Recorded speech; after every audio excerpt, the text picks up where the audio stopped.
Salam jumpa kembali dalam percikan sabda di hari Minggu biasa ke-33 13 November 2022. Salam dalam kasih Tuhan dan damai sejahtera untuk Anda sekalian. Saudara-saudari yang terkasih dalam Kristus Tuhan, ketika orang mengagumi bangunan bait Allah yang dihiasi dengan batu-batu yang indah dan berbagai bahan persembahan, Yesus justru mengingatkan mereka akan hal lain yang akan terjadi ke depannya, yaitu kehancuran.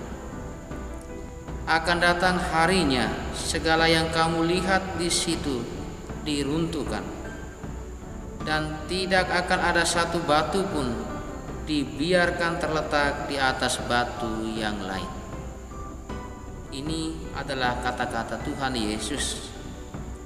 Yesus menegaskan kepada para muridnya agar bersikap waspada dan jangan sampai disesatkan oleh ajaran-ajaran palsu. Akan datang banyak orang yang mengakui dan menamai dirinya sebagai Tuhan hanya untuk menggoncangkan keyakinanmu akan Dia sebagai Mesias, Anak Allah yang hidup. Tuhan mengingatkan kembali bahwa akan terjadi banyak musibah dan bencana pada alam semesta dan tata hidup manusia. Bangsa akan bangkit melawan bangsa dan kerajaan melawan kerajaan. Akan terjadi gempa bumi yang dahsyat, dan di berbagai tempat akan ada penyakit sampar dan kelaparan.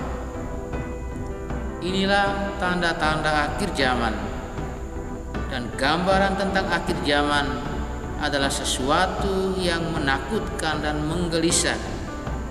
Tetapi kita diminta untuk mesti siap bertahan dalam iman akan Tuhan yang menyelamatkan. Saudara-saudari yang terkasih dalam Kristus, sekalipun akan ada banyak persoalan yang terjadi yang ditandai dengan bencana dan musibah, Tuhan tidak pernah menutup mata lalu tertidur. Ia tidak meninggalkan kita sendiri. Ia selalu memberikan kasih-Nya tanpa batas. Walau kita selalu membuat batasan dalam hal mencintai, namun Dia tetap mencintai kita tanpa batas dan melampaui setiap sekat dan perbedaan. Semua peristiwa kehidupan dengan segala dinamika hendaknya tidak menyurutkan semangat kita untuk berjalan bersama Kristus. Kita membutuhkan banyak tantangan agar kita mampu terpacu untuk berani melawannya.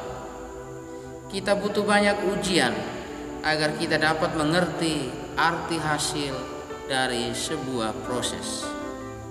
Hidup ini tidak membutuhkan banyak ujian, tetapi ujian.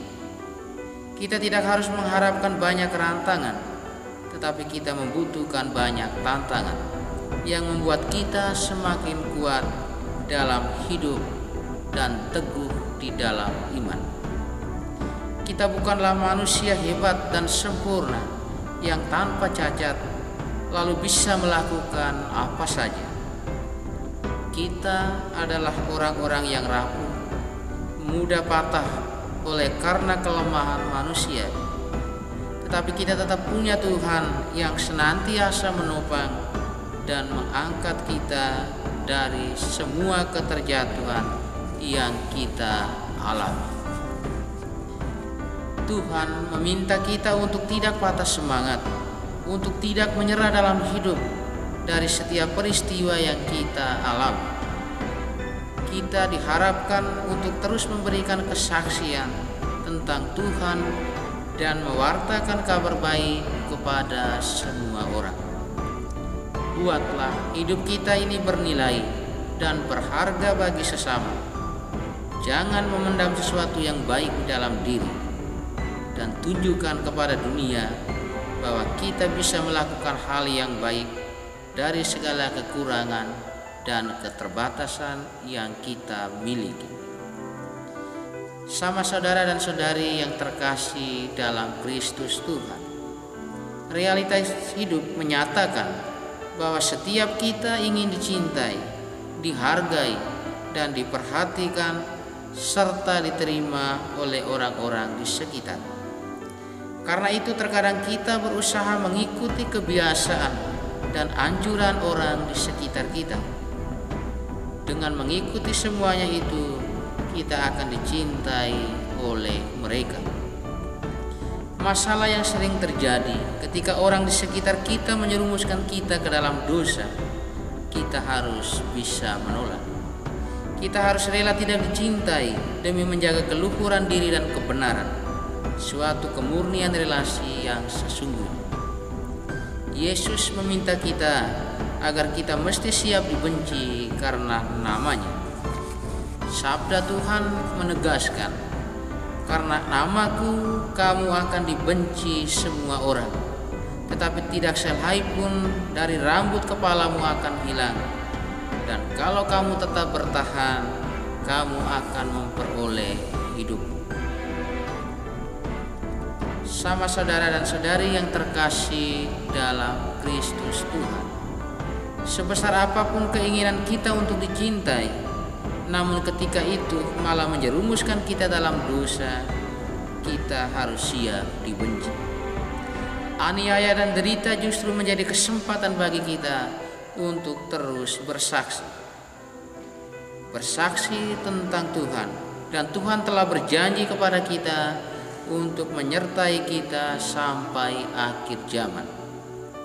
Dan kata-kata hikmat akan dicurahkan kepada kita pada saat itu juga, sebagaimana yang kita dengarkan dalam Injil hari ini. Saudara-saudariku yang terkasih dalam Kristus Tuhan, jangan kasih kendor semangat kita, Tuhan yang setel hidup kita. Jangan berlagak sok hebat lalu mengabaikan Tuhan dalam hidup kita. Sekali kita meninggalkan Tuhan, maka kita sendirilah yang akan mengalami situasi keterpurukan. Teruslah bersaksi tentang Tuhan. Jangan mengeluh tentang diterima atau tidak, didengarkan ataupun tidak didengarkan. Selama yang kita bawa adalah nama Tuhan dan kebenarannya, maka kita pun akan dilindungi olehnya sendiri. Di hari Minggu biasa yang ke-33 ini, dan juga di hari orang miskin sedunia ini, mari kita berjuang memberikan kesaksian dalam doa serta perhatian melalui karya pelayanan kita kepada mereka yang berkekurangan dan mereka yang miskin. Ada banyak orang di sekitar kita yang terlihat miskin secara materi, juga miskin dalam penghayatan hidup religius. Maka sudah menjadi tugas dan kewajiban kita untuk memberikan pertolongan kepada mereka, membangunkan mereka dari situasi yang mereka alami, dan mengangkat mereka untuk menikmati hidup bahagia di dalam Tuhan. Bantuan itu meski kecil akan sangat berarti bagi mereka yang membutuhkannya. Mari kita renungkan. Tuhan memberkati.